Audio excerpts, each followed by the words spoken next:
সাম্প্রতিক বন্যায় চট্টগ্রামে লণ্ডভণ্ড হয়ে গেছে হাজারো মানুষের স্বপ্ন। ঘরবাড়ি হারিয়ে মানবেতর জীবনযাপন করছেন ক্ষতিগ্রস্তরা। প্রশাসনের হিসেবে চট্টগ্রামে ক্ষয়ক্ষতির পরিমাণ কয়েকশো কোটি টাকা।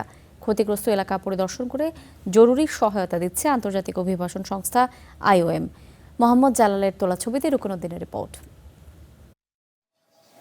বাঁশখালীর দক্ষিণ বাগমারার দিনমজুর মোহাম্মদ আব্দুল গফুর 4 সন্তানকে নিয়ে কোথায় দাঁড়াবেন তা জানা নেই তার।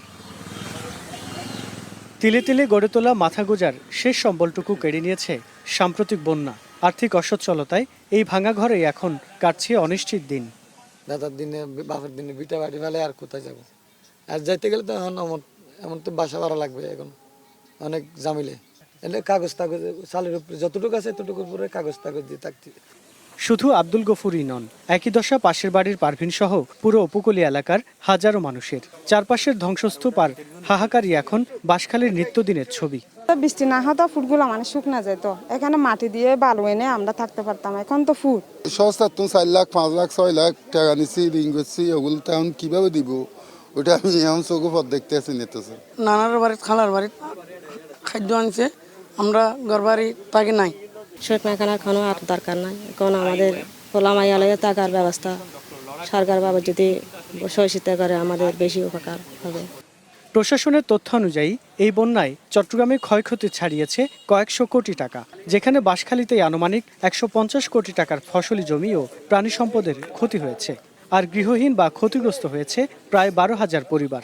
আন্তর্জাতিক যে অর্গানাইজেশনগুলো রয়েছে তাদেরকে আহ্বান জানিয়েছে যে আমাদের বাঁশখালী উপজেলায় যেন তারা আমাদের যে বন্যা দুর্গত মানুষ রয়েছে, যারা বর্তমানে বাস্তুহীন বলতে গেলে চলে, তাদের পাশে যেন তারা এসে দাঁড়ায়, সহমর্মিতার হাত বাড়িয়ে দেয়। এমন ভয়াবহ পরিস্থিতিতে ক্ষতিগ্রস্তদের পাশে দাঁড়িয়েছে আন্তর্জাতিক অভিবাসন সংস্থা IOM। বাঁশখালীর দুর্গম এলাকা পরিদর্শন করে স্থানীয় প্রশাসনের সহযোগিতায় প্রাথমিকভাবে সবচেয়ে ঝুঁকিপূর্ণ 500টি পরিবারের মাঝে জরুরি আশ্রয় উপাদান হিসেবে ত্রিপল বিতরণ করে সংস্থাটি।